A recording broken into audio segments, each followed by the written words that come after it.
Wassalatu wassalamu ala asyrafil anbiya'i wal mursalin wa ala alihi wa sahbihi ajma'in. Subhanaka la ilma lana illa ma 'allamtana innaka antal alimul hakim. Rabbi shrah li sadri wa yassir li amri wahlul 'uqdatam min lisani yafqahu qawli. Amma ba'd. Alhamdulillah ala nikmatil Islam, alhamdulillah ala nikmatil iman, wa kafa biha min ni'mah. Alhamdulillah, segala puji bagi Allah Subhanahu wa taala.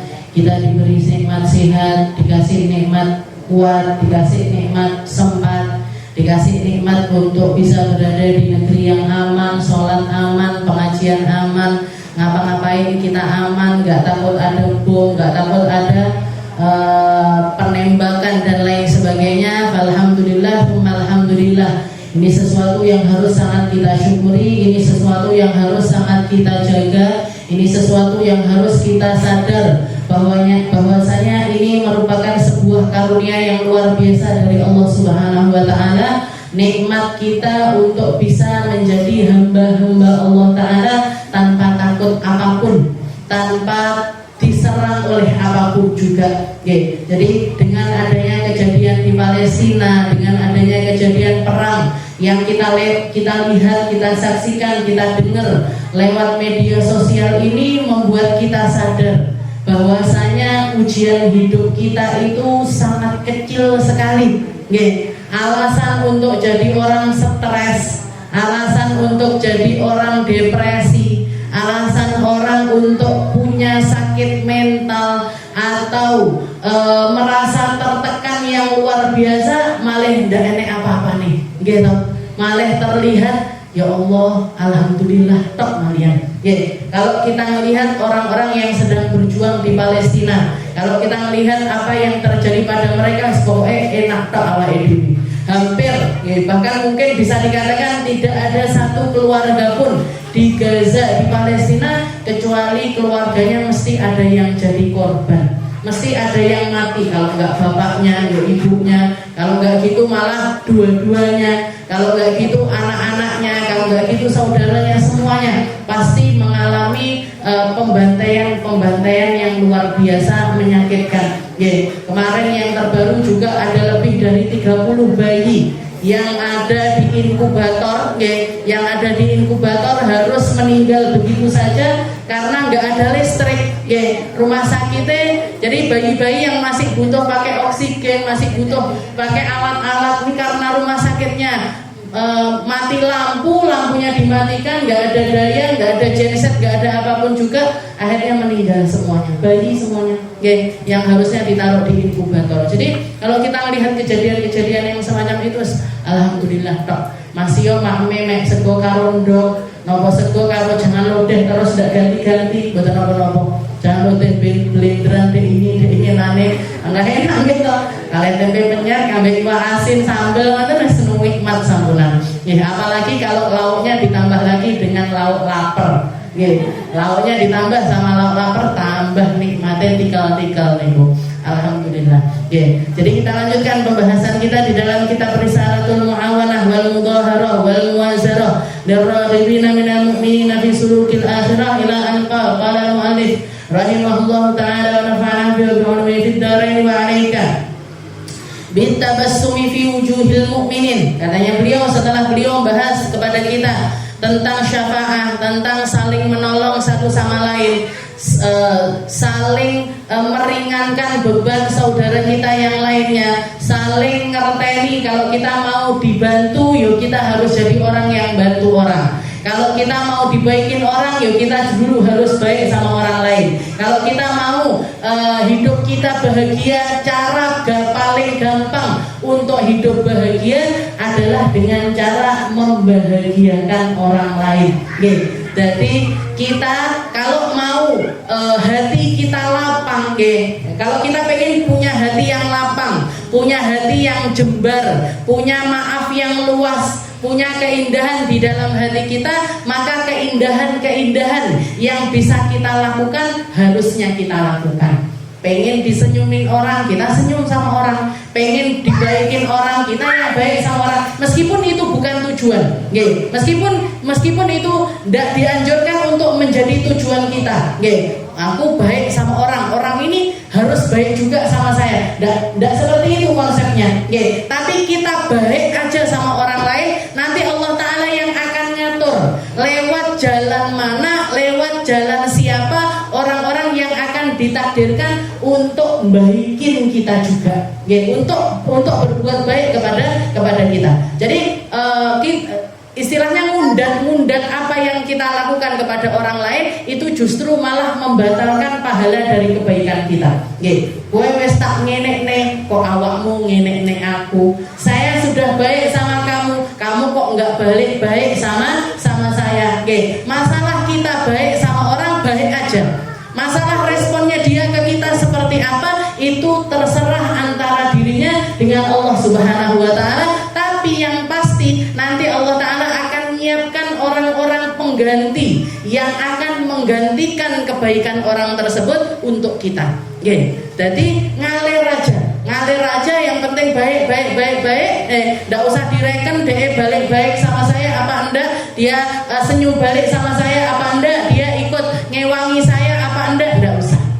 Makanya saya sangat tidak setuju kalau jenengan bikin kondangan, mantenan, resepsinan, terus ada orang buuh, bau buuh, ngasih uang, terus dibukai, dicatat, ditulis semuanya di ibu ini 100.000, ibu ini 50.000, ibu ini 500.000. Saya sangat tidak setuju.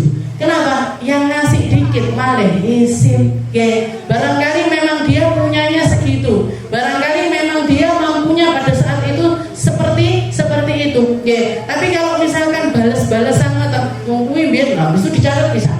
Kuwi golek mantu aku yang kayak ini podo. Dia yang kayak 50.000 tak kayak 50.000 dia ngasihnya 100.000, saya ngasih juga 100.000. Jangan gitu.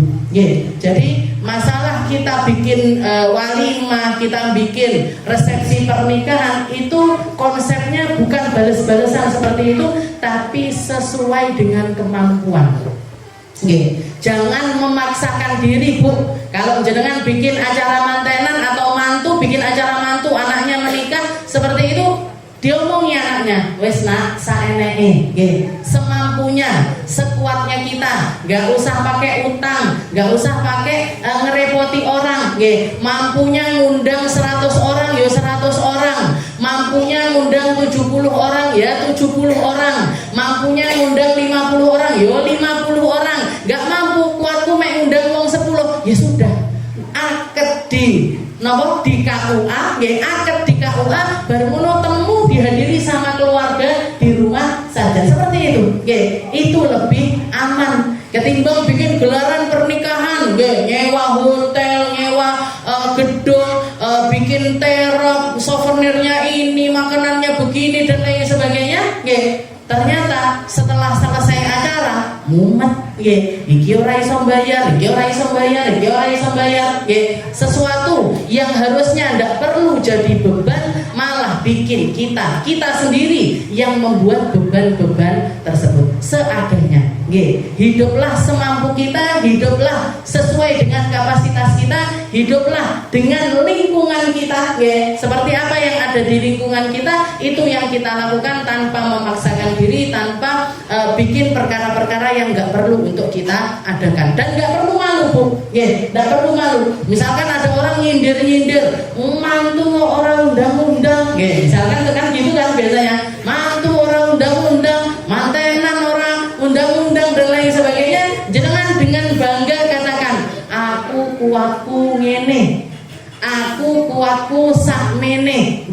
Biasanya mantenan kalau nggak gitu tahlilan nih, penyakitnya, di orang-orang kita itu kalau orang meninggal terus nggak ada tahlilan itu jadi omongannya sak kampung.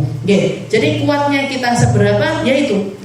Dan tapi sebenarnya tradisi kita itu sudah lumayan baik, karena orang biasanya takziah gowong-gowong dia. Ada yang bawa beras, ada yang bawa gula, ada yang bawa. Nah ini barang-barang titipannya orang untuk kita pakai ini jangan manfaatkan. Adanya orang nyumbang mie sama ini ya sudah seadanya itu dikeluarkan. Adanya roti sekian banyak, ya sudah. Yang ada aja, nggak perlu memaksakan diri. Nggak perlu memaksakan diri, nggak perlu ngelihat melihat dapurnya orang terus dibandingkan dengan dapurnya kita. Nggak perlu ngelihat rumahnya orang untuk kita bandingkan dengan rumah kita. Nggak perlu melihat kehidupan orang lain untuk kita bandingkan dengan kehidupan kita. Orang-orang punya takdirnya sendiri, punya jalan hidupnya sendiri, punya ujiannya sendiri. Punya ujiannya sendiri. Kita hidup dengan diri kita, hidup dengan nasib kita, hidup dengan takdir kita, hidup dengan takdir kita. Tinggal kita mensyukuri atau mensabari apa yang sedang menjadi jalan hidup kita. Tidak usah delok uripe wong, adem nanti hatinya jenengan. Adem, tentrem hatinya kita kalau kita nggak melihat apa yang terjadi kepada orang lain. Setelah itu beliau mengatakan wa alaika bitabassum fi wujuhil mu'minin. Katanya beliau, katanya Habib Abdullah bin Alawi Al-Haddad, beliau mengatakan hendaknya kamu jadi orang yang murah senyum, yang selalu tersenyum, sing senengane guyu, sing sumeh sama saudara-saudara kita sesama muslimah. Sama saudara-saudara kita sesama muslimah loh Bu, bukan bapak-bapak. Nek jenengan kabeh bapak-bapak barang enek Pak Becak Pak, enek Pak Grip Pak, bakul lontong Pak, kabeh disopo diguyoni nanti mereka baper. Ibu kuwi nyapa ton ketemu aku kok guyu, jangan-jangan naksir, jangan-jangan jatuh cinta. Wes dak karuan. Jadi berarti siapa yang harus kita senyumin? Siapa yang harus kita senyumin? Fi wujuhil mu'minin. Katanya beliau sebenarnya bersenyumlah kepada kalau ketemu wajah-wajahnya orang-orang muslim, orang-orang mukmin. Dan kalau kita lihat kalau Nabi Muhammad SAW itu adalah seorang nabi yang paling sering tersenyum dan memulai senyum di hadapan semua orang.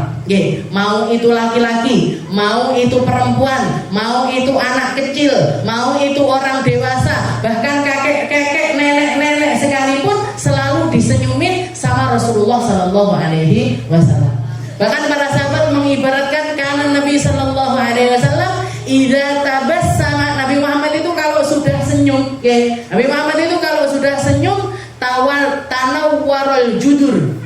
Jadi sampai tembok-tembok yang ada di rumah ini menjadi ikut bersinar karena saking bersinarnya wajahnya Nabi Muhammad SAW.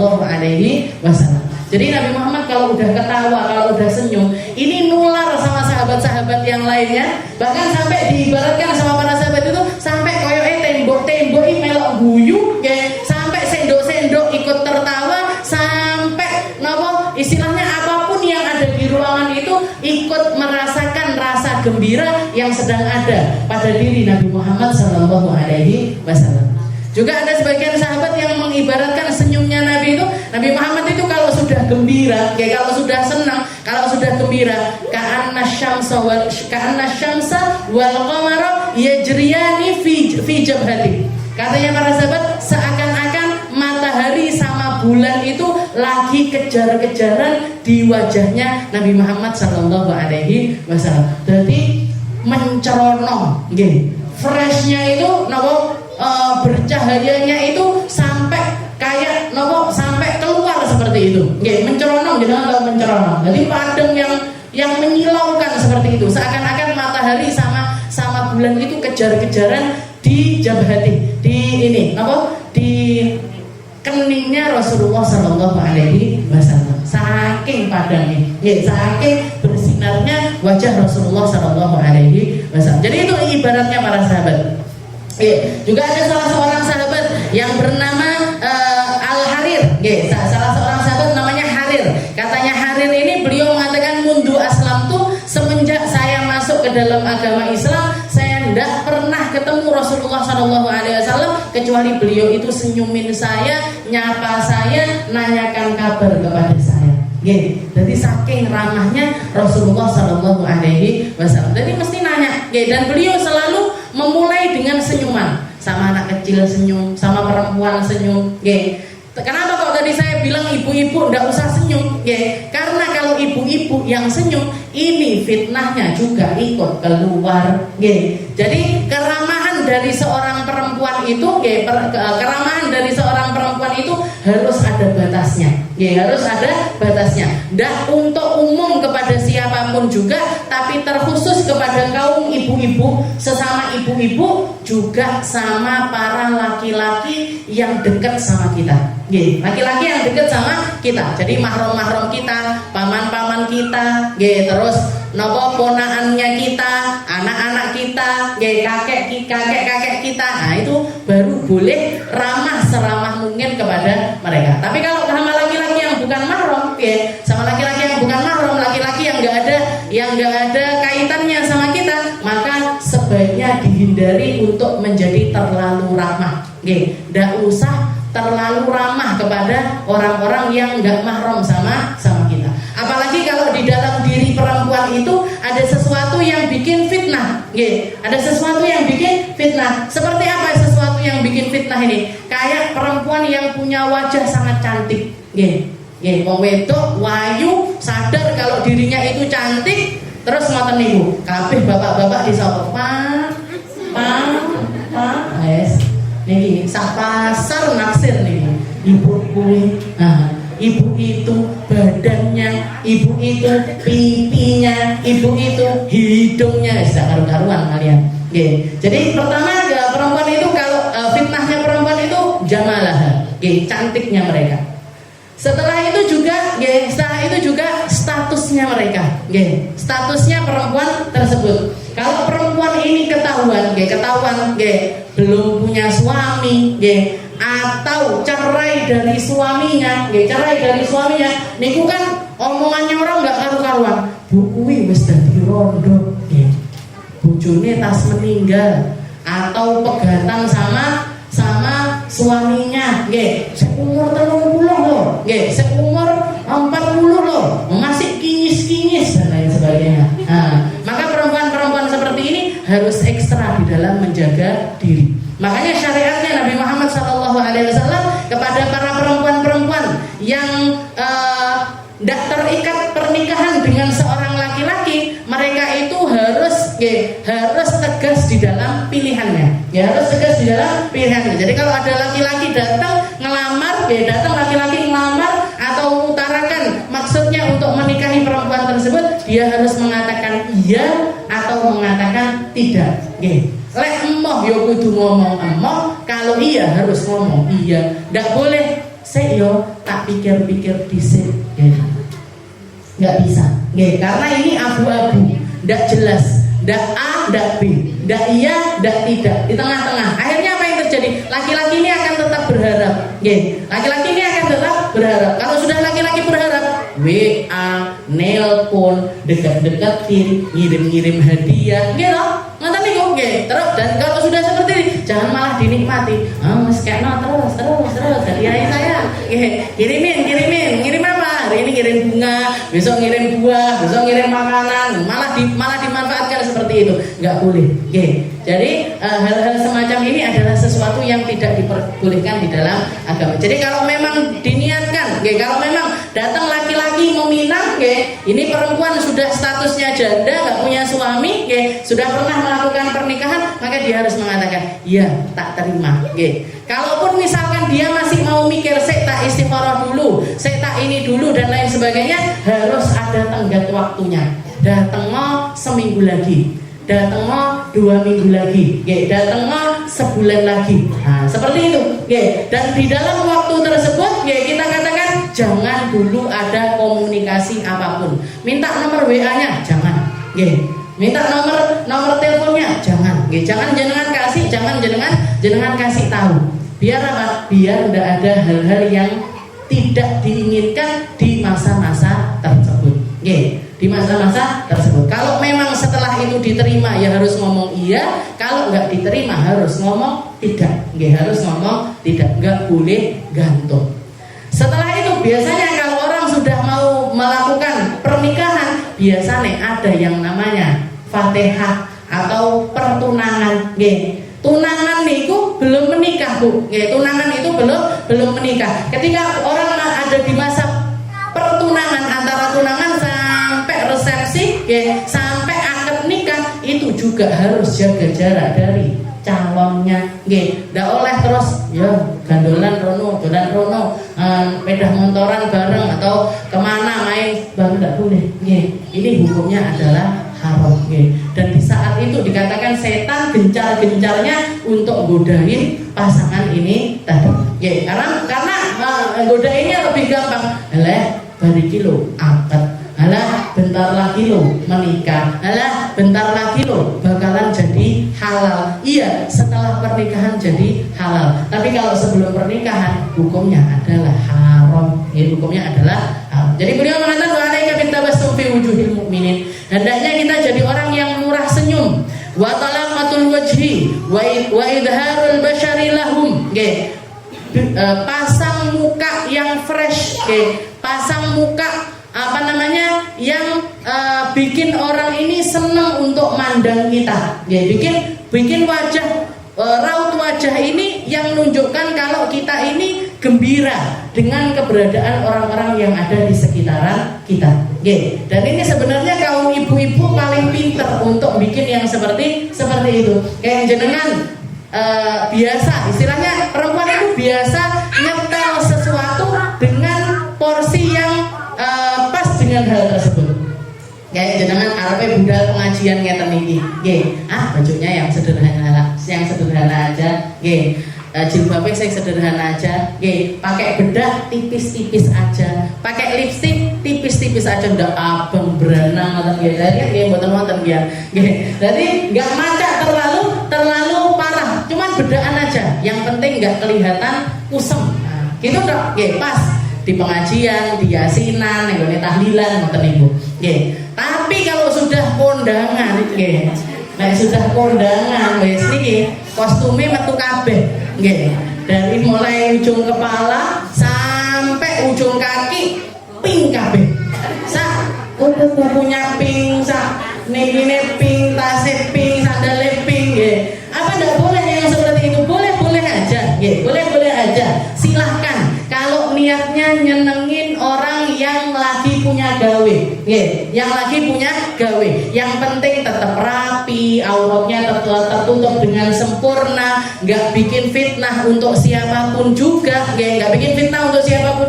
kita tetap bisa menjaga diri kita di dalam acara tersebut. Maka silahkan, nggak apa-apa, nggak masalah. Jenengan arepe gawe bedak foundationnya 5 cm monggo, tapi undangannya perempuan semuanya di tempat yang nggak kelihatan laki-laki, yang nggak ada fitnah di dalamnya, monggo.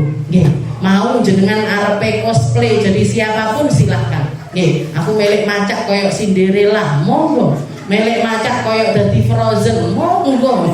Silahkan ekspresikan, tapi lihat sikonnya, lihat keadaannya, tamu undangannya gimana, tempatnya seperti apa, campur laki-laki perempuan apa enggak. Saya kalau hadir mantenannya orang Arab, mantenannya Ba'alawi, mantenannya para habaib, niku mantene kalih yang hadir, sama undangannya undi Bu. Ini yang datang ini kayak princess semuanya, bajunya sampai ke belakang, pakai mahkota, pakai ini itu dan lain sebagainya. Tapi undangannya khusus perempuan. Dari luar mereka pakai abaya hitam, bahkan sebagian pakai cadar juga. Pakai abaya hitam terus pakai cadar. Begitu masuk ke ruangan dilepas semuanya. Tapi steril, ruangannya cuman isinya perempuan aja, nggak ada laki-laki sama sekali, Kalaupun misalkan ada laki-laki mau masuk, niku diumumkan dulu, ibu-ibu mau ada bapak-bapak, ada keluarganya manten mau foto, ada keluarganya ini mau foto dan lain sebagainya, diumumkan dulu, jadi mereka nanti menutupi auratnya duluan. Jadi antara mantennya sama yang hadir undangan ini, saudara-saudara saya yang ada di Pasuruan, yang kalangan habaib niku sampai mereka itu nabung uang itu buat beli baju hadir manten. Jadi diniati niki, dan kalau sudah dipakai sekali nggak dipakai di tempat yang lain lagi. Nah ini saking istilahnya, yo kenemen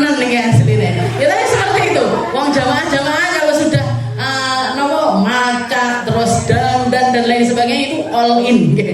Jadi luar biasa, nggih, pakai bulu mata, pakai ini itu dan lain sebagainya. Tapi tapi tetap terjaga. Nggih, jadi mereka cuma melakukan itu kalau undangannya ini steril, cuman ada perempuan-perempuan saja. Tapi kalau campur laki perempuan enggak ketok apa-apa. Nggih, hitam-hitam. Nggih, pakainya hitam-hitam, enggak kelihatan, bahkan wajahnya pun enggak kelihatan. Tapi lek sudah perempuan aja saingan sama mantannya. Bahkan mau berangkat itu nggih nyewa MUA semuanya.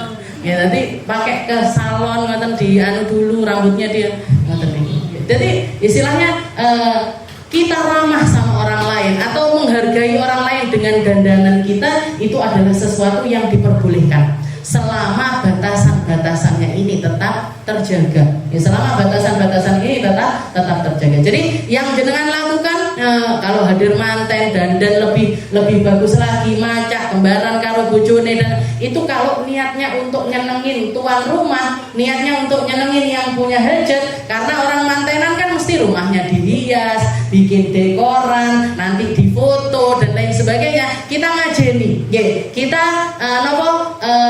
menghormati yang punya hajat ini biar mereka ikut senang, biar mereka ngerasa kalau kita ini bergembira bersama dengan mereka. Ada pahalanya di situ. Ada pahalanya di situ. Enggak niat pamer, enggak niat untuk nunjukkan kecantikan, enggak niat untuk apa-apa, tapi niatnya murni untuk nyenangkan yang punya hajat, maka ini sesuatu yang dianjurkan. Jenengan mau hadir maulid, macak pakai baju yang rapi, pakai jilbab yang rapi, bawa tas yang rapi, ngoten niku nggih. Ini seperti yang dikatakan sama Allah Subhanahu wa taala, mengatakan khudu zinatakum inda kulli masjid, nggih. Tempat yang paling layak untuk kamu dan untuk kamu mempercantik dirimu adalah ketika kamu datang ke masjid-masjid, nggih. Tapi yang dimaksud dan di sini sesuai dengan porsinya, sesuai dengan porsinya dan sesuai dengan yang disukai sama Allah Taala, bukan yang kita sukai, bukan yang manusia sukai. Orang nganggep dandan niku, orang nganggep berhias itu kan pakai make up, pakai perhiasan, pakai kalung, pakai mahkota, pakai emas dan lain sebagainya. Itu kan kita nganggepnya itu dandan, itu berhias diri, itu kita nganggapnya itu adalah berhias diri. Padahal versinya Allah Subhanahu Wa Taala, Allah Taala mengatakan sesungguhnya pakaian terbaik kalian adalah pakaian ketakwaan. Pakaian terbaik kalian adalah ketika kalian membalut diri kalian dengan pakaian takwa dan membalut hati kalian juga dengan pakaian takwa.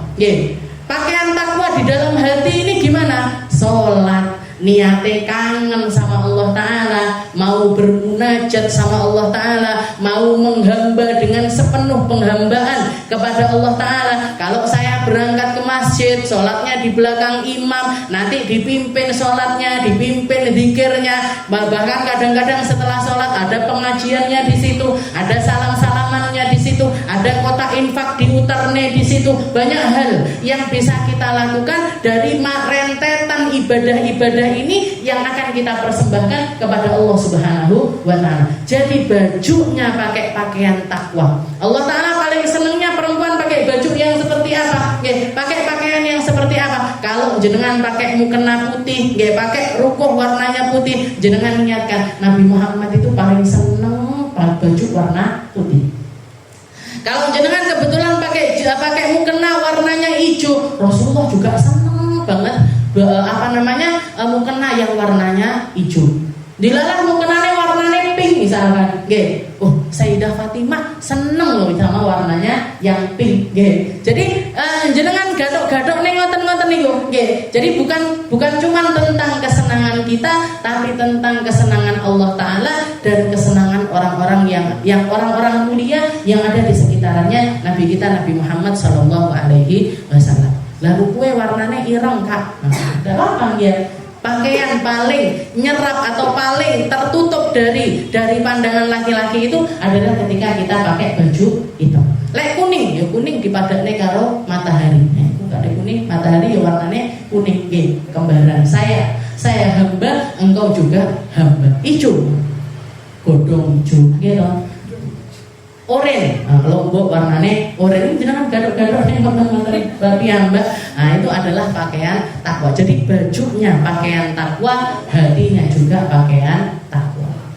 Setelah itu beliau mengatakan wa idharul basyar lahum wa tibul kalam ma'ahum. Kalau ngomong yang baik, kalau ngomong yang ramah, kalau ngomong yang nyenengin orang lain, nggih, yang nyenengin orang lain. Walinul janib wa khafdul janah lahum, nggih, yang lemah lembut kepada orang-orang yang ada di sekitaran kita dan juga ngayomin sama orang-orang yang ada di sekitaran kita. Kelihatan ada orang repot dibantu, kelihatan ada orang kesusahan dihidangi, kelihatan ada orang sedang terpuruk diretak nih, ditanya kenapa kok sumpeng, kok kelihatan mukanya kusut, kok kelihatan mukanya ini lagi ndak enak dan lain sebagainya, jangan tanyakan. Kalau itu adalah orang-orang yang kita temui atau orang-orang yang ada di sekitaran kita.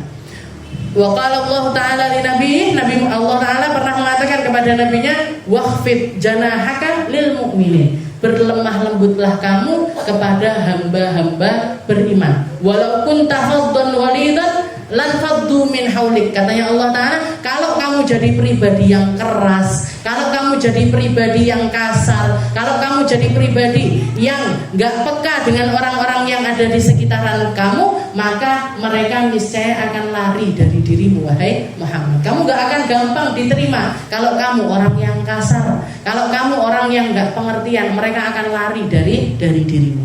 Wa qala alaihi salatu wassalam, Nabi Muhammad juga pernah mengatakan, la tahqiranna minal ma'rufi syai'an walau an talqa akhaka biwajhin talqin. Jangan remehkan kebaikan sekecil apapun. Nggih, jangan meremehkan kebaikan sekecil apapun walaupun hanya dengan cara nggih tersenyum di depan teman-teman sesama muslim. Nggih, guyu tok itu adalah sebuah kebaikan. Dan barangkali kebaikan kecil ini ternyata adalah kebaikan yang diterima di sisi Allah Subhanahu wa taala. Nggih, walau antal fa'afaqa bi cinta. Wa qala alaihi salatu wasallam, Nabi Muhammad juga pernah mengatakan, al kalimatu thayyibah sadaqah. Ngomong yang baik itu adalah sedekah. Wa minal ma'thur, juga diriwayatkan di dalam hadis, idza taqal musliman fatasafaha qusimat bainahuma mi'atu rahmah tis'u wa tis'una minha li aktsarihima bisyran. Katanya Nabi Muhammad pernah mengatakan, ketika ada seorang hamba ketemu sama hamba yang lainnya, ketika ada dua orang muslim saling bertemu, setelah itu salaman. Ketika kita salaman sama sesama muslim, katanya Nabi, kusimat bainahuma mi'atu rahmah. Allah Ta'ala nurunkan 100 rahmat pada mereka, diturunkan 100 rahmat kepada mereka, tapi jatahnya satu sama lain ini berbeda. 99%-nya, 99%-nya rahmat itu akan diberikan sama Allah Ta'ala kepada mereka yang senyumnya paling indah, yang paling banyak guyunya, yang paling fresh wajahnya. Jadi sing paling apik, sing paling guyu, sing paling gembira dengan pertemuan tersebut, dia yang akan mendapatkan rahmat paling banyak dari Allah Subhanahu wa taala. Kusimat 100 itu dibagi bukan 50 dikasihnya, bukan 50 dikasihnya, tapi 99-nya diberikan kepada mereka yang paling banyak senyumnya, yang paling banyak senyumnya di hadapan hamba yang lainnya. Dan kalau kita lihat di dalam sejarah, salah satu hal yang ditinggalkan sama Nabi Muhammad SAW kepada para sahabatnya untuk terakhir kalinya adalah senyuman. Seperti yang diceritakan oleh para sahabat ketika mereka, para sahabat ini lagi sholat subuh berjamaah di masjidnya Nabi, diimami sama Sayyidina Abu Bakar, karena Rasulullah nggak kuat untuk jadi imam selama beberapa hari. Bahkan di akhir-akhir itu dikatakan Rasulullah itu wudu pingsan, mau berdiri lagi, mau wudu lagi pingsan lagi, mau sholat isya pingsan, sampai ketika sholat Jumat terakhir pun dibopong sama Sayyidina Umar dan juga Sayyidina Abbas di samping kanan dan samping kirinya beliau untuk melaksanakan sholat Jumat yang terakhir. Saking parahnya sakitnya Nabi. Dan dikatakan sholat subuh terakhir itu, siangnya Nabi Muhammad wafat, subuh itu Rasulullah sempat buka tirai kamarnya, nginceng para sahabat yang lagi sholat.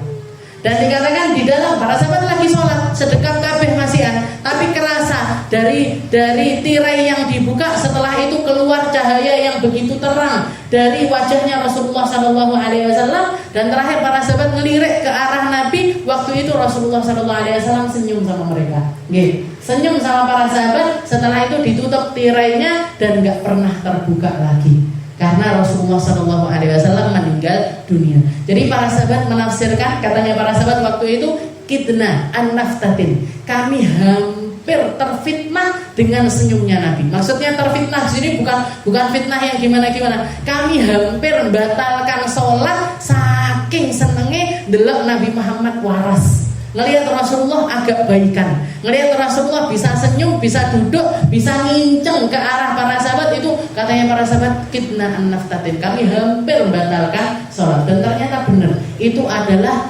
senyuman wada'atun Nabi, senyum perpisahannya Rasulullah SAW, yang menunjukkan kalau beliau ini ridho sama para sahabat. Kalau menunjukkan kalau Rasulullah itu menganggap didikannya awal itu adalah didikan orang-orang paling berhasil.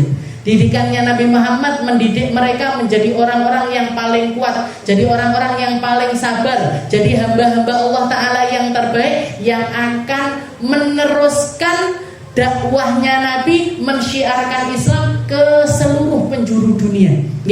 Semua orang-orang Islam yang ada di zaman ini, yang memeluk agama Islam, yang sholat, yang puasa, yang ibadah, apapun bentuk ibadahnya mereka, ini yang jamaah sholat terakhir disenyumin sama Rasulullah SAW, mereka adalah orang-orang yang dapat aliran pahala dari setiap ibadah, generasi per generasi, manusia per manusia, satu ibadah demi ibadah, semuanya akan kembali kepada para sahabat-sahabat tersebut. Dan punjerane atau puncaknya itu ada pada diri Nabi kita, Nabi Muhammad SAW.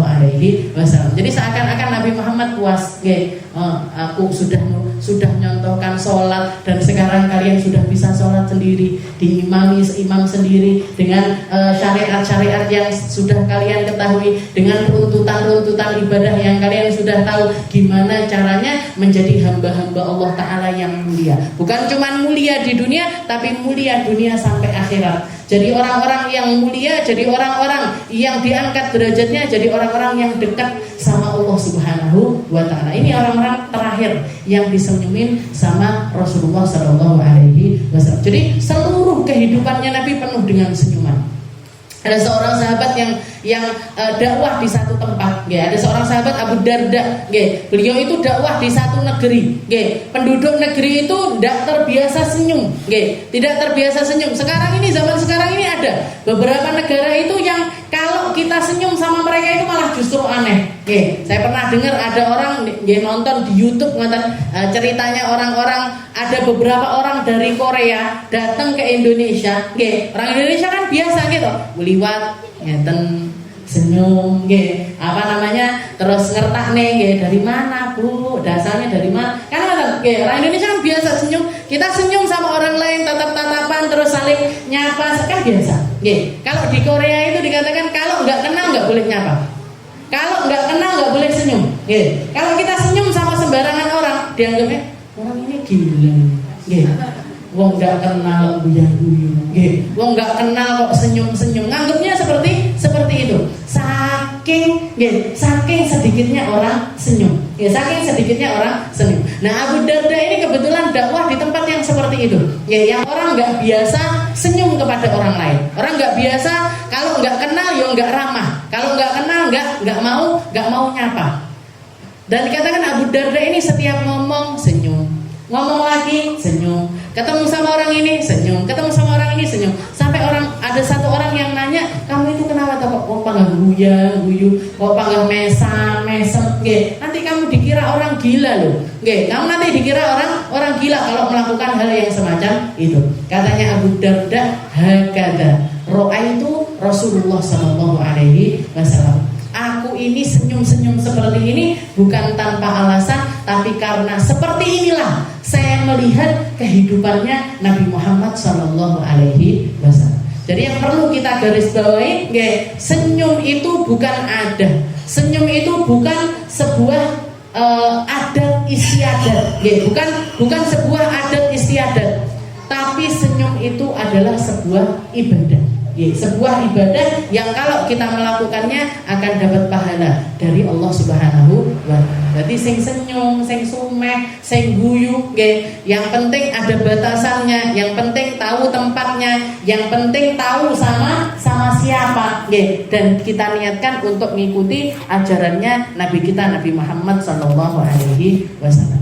Setelah itu beliau mengatakan wahdar antahjar musliman lahdha nafsik, katanya beliau, dan jangan sampai kamu menjadi orang yang nggak mau nyapa sama hamba muslim yang lainnya. Insyaallah kita teruskan di pertemuan yang selanjutnya. Mugi-mugi waras kabeh, mugi-mugi dikasih hati yang cerah semuanya sama Allah Ta'ala, dikasih pemikiran yang indah, dikasih porsi-porsi yang banyak untuk bisa ibadah lebih baik kepada Allah Subhanahu wa Ta'ala. Ditambah kekhusyuan kita, ditambah rahmatnya kita, ditambah ampunannya kita, ditambah kedekatannya kita kepada hamba-hamba Allah Ta'ala yang mulia dan kepada Rasulullah Sallallahu Alaihi Wasallam, agar semuanya menjadi sesuatu yang bisa kita persembahkan kepada Allah nanti di hari akhirat kelak. Ala hadhihi niyyah wa ala niyatin salihah wa ila hadratin Nabi Muhammad sallallahu alaihi wasallam bisirril